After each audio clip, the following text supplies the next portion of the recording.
Ahead tonight, a high-profile case takes a shocking turn on a technicality. The partial outcome of the Rene Sherman trial coming up.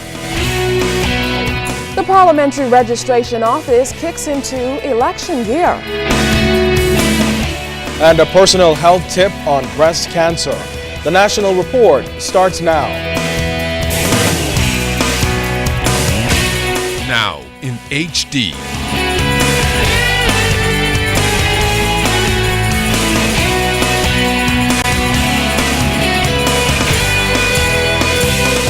ZNS Network presents The Bahamas Tonight.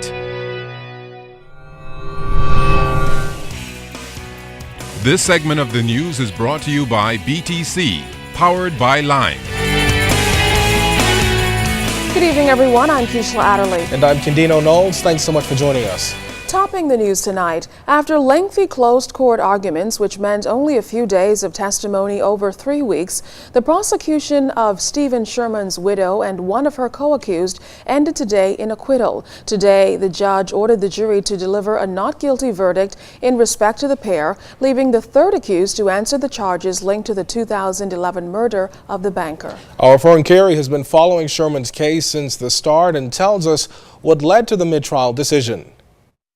43-year-old Rene Sherman walked free Thursday after Justice Roy Jones directed the jury, due to legal reasons, to find her not guilty of conspiring with Cordero Bethel and Janaldo Farrington to kill her husband, 47-year-old banker Stephen Sherman, last year, and not guilty of aiding and abetting in the crime. Sherman appeared calm as Justice Jones told her to step out of the prisoner's dock, indicating that she was free to go. Justice Jones also directed jurors to acquit 22-year-old Cordero Bethel of conspiracy to commit murder, and armed robbery. However, Bethel will remain in custody as he reportedly has another case pending.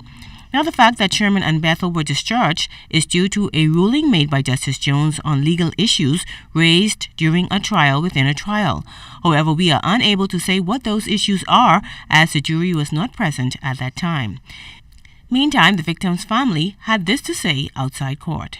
It hurts me. It hurts me really because, at no time throughout this whole trial did I hear, that I ever heard Ducille say or even comment about the plot and the plan. All he did and all he spoke about was the procedure of the police officers. How do you feel about the fact that the prosecution is still steering the case against one of the accused persons?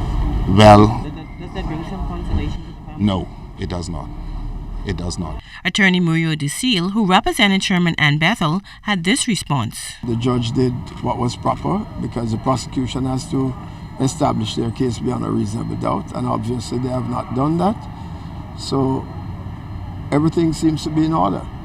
Even though Cordero Bethel and Rene Sherman were acquitted, their co-accused, Janaldo Farrington, was still required to present a defense, and during the proceedings he took the stand to tell jurors his side of the story. Farrington, who was also represented by attorney Muriel DeSeal, told the panel that he did not kill Stephen Sherman. He claimed that he was beaten by police and forced to sign a confession statement. But lead prosecutor Sandra D. Gardner immediately challenged his credibility as a witness. She suggested that he lied about being beaten by police, saying that he never complained to his lawyer that he was beaten. She then suggested that Farrington only told the prison doctor he was in pain when he realized he would have to present a defense. Gardner also suggested that Farrington was a cold-blooded killer who wanted Stephen Sherman dead in order to collect his share of the insurance money he had been promised. You may recall that a police officer testified earlier that Farrington allegedly told him during a police interview that he got a call from Jermaine Russell, also known as Timer, who said that he got a call from a woman who wanted her husband dead because he beat her. The officer said Farrington allegedly told him that the woman said her husband had a big insurance and they would be paid well if they did the job. Under cross-examination, Farrington also admitted that Timer was his cousin. Meantime, the case has been adjourned to Monday, when both sides are expected to give their closing addresses. Fern Carey, ZNS Network News. Could the name of Her Majesty's Prison be changed? Well, it's a proposal the Ministry of National Security is considering. National Security Minister Dr. Bernard Nottage revealed the facility could be renamed the Bahamas Department of Corrections, reflecting the rehabilitation mandate of the government. Now, during yesterday's House session, Dr. Nottage explained that the Bahamas Prison Reform Commission made strong recommendations, including training staff, medical facilities, reducing overcrowding, additional staffing and recruitment, and bringing the institution up to international standards. Cyan Thompson reports that government is expected to change the Prison Act and present the Correctional Services Bill 2013. The Correctional Services Bill 2013 will be new and updated legislation to govern the operations of Her Majesty's Prison. During Wednesday afternoon session, National Security Minister Dr. Bernard Nottage revealed that this new bill will replace the 70-year-old Prison Act. The legislation will repeal the existing Prisons Act, Chapter 208, and all accompanying rules made thereunder, and replace it with a more comprehensive, modernized piece of legislation in keeping with international standards. The bill will provide for its short title and commencement, of course, and for the terms which will be used throughout the bill and highlights of the purposes of the Act, among other things, to provide for the continued protection of the public through the supervision of persons who are held in legal custody. Nottage explained that the government will be using timely recommendations from the Bahamas Prison Reform Commission. Their key mandates for reform included changing the name of the institution to the Bahamas Department of Corrections, to be headed by a Commissioner of Corrections, addressing the perceived staff shortage and low morale and heightened staff efficiency by civilianizing many of the clerical and administrative staff, and making promotion criteria transparent, and lobbying for career-long training. The bill also seeks to introduce new offences, a comprehensive personal development plan for inmates, and international training for staff. To foster the promotion of procedures which are in keeping with modern practices, and focuses on the development of the inmate for reintegration into society upon release from prison, and to address some of the concerns outlined in the report. Nottage believes that the Correctional Services Bill 2013 will be the driving force in transforming Her Majesty's Prison. For the ZNS Network News, I'm Cyan Thompson. It's been 3 days now since a closed Defense Force hearing began investigating claims that 5 Marines subjected Cuban detainees to abuse at the Carmichael Road Detention Center. Today, LaDon Davis spoke to Defense Force Commodore Roderick Bowe, who offered guarded comments about the case being held under Defense Force procedure despite calls for a public hearing. Not revealing the identities of the 5 Marines accused in the alleged abuse of Cuban detainees at the Carmichael Road Detention Center has caused quite a stir among some Bahamians who believe that the hearing should be made public. However, Defense Force Commodore Roderick Bowe says a closed inquiry in such cases is a normal procedure. A report will come forth once the case is completed, and I think the ministry had already indicated that the hearings would be not with the general public's view, but at the end that he will make it known to the public exactly what took place. The reason why it's not open to the general public is because there may be matters of national security that may be exposed, and we have to filter those type of things out, because it would endanger the lives of our men and women who are out there. And so we use 1 and 2 in the regulations clearly define how they should be carried out. The U.S. have the Uniform Code of Military Justice, which they follow, and the Royal Navy has their British regs, which they follow. And there are slight differences, some slight variations, but I think persons should not feel that their rights would be violated. Now, independent observers have been appointed for the hearings. They are retired Justice Cheryl Aubrey, retired Commodore Leon Smith, and Bahamas Christian Council President Reverend Dr. Ranford Patterson. Their responsibility will be to monitor the conduct of all phases of the proceedings for fairness and transparency. Bowe was asked how long the proceedings will last. No, I have no idea.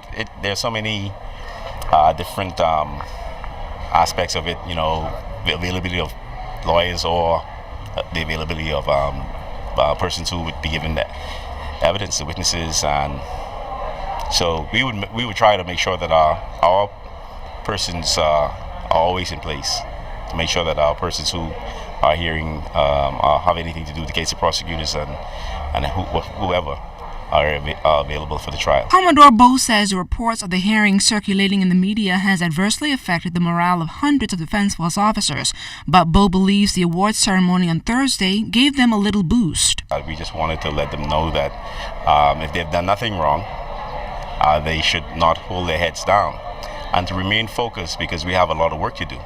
LaDawn Davis, ZNS Network News. Foreign Affairs Minister Fred Mitchell addressing the country's existing illegal migration problem at the 2013 United Nations High-Level Dialogue on International Migration and Development in New York today. Mr. Mitchell told the UN body that it's an issue that has the potential to destabilize the country if not carefully managed. He welcomed the high-level dialogue as yet another opportunity to ensure that our friends around the world are aware of the serious consequences which we face with illegal migration mainly from Haiti and Cuba. Mr. Mitchell said the Bahamas is committed to working with the United Nations High Commissioner for Refugees, the International Organization for Migration, the region, and the world at large to help resolve these migration issues as our future survival and identity depend on it. Well, the Immigration Department repatriated 13 Cuban nationals, 11 men and 2 women, to Havana, Cuba today. The group was found in an area known as North Rock, that's 22 nautical miles off Bimini, 1 month ago. Their flight left the Lyndon Pinley International Airport at 11:30 this morning and was due to arrive in Havana just before 1 p.m. The latest exercise represented the effort by the government and the Immigration Department to expedite the repatriation of Cubans to their homeland.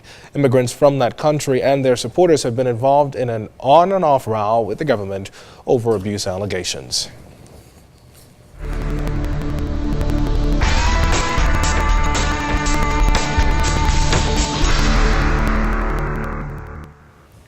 In our first look at weather, Jerry has been downgraded to a tropical depression in the far eastern Atlantic, but we now have tropical storm Karen, which is formed in the Gulf of Mexico. We'll give you details on both systems later in the newscast, but outside of our studios, pretty nice weather, just a few clouds floating around, temperature 83 degrees, relative humidity 59%. Your winds are out of the east at 6 knots, barometric pressure 1,016.3 millibars at 30.01 inches, and it is steady. But stay tuned, temperatures around the Farmy Violence, travel and boating forecast is still to come.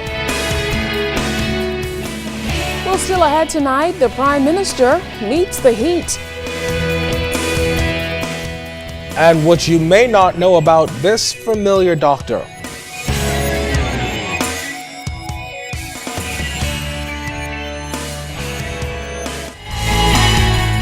This portion of the news is brought to you by Lux Men's Warehouse.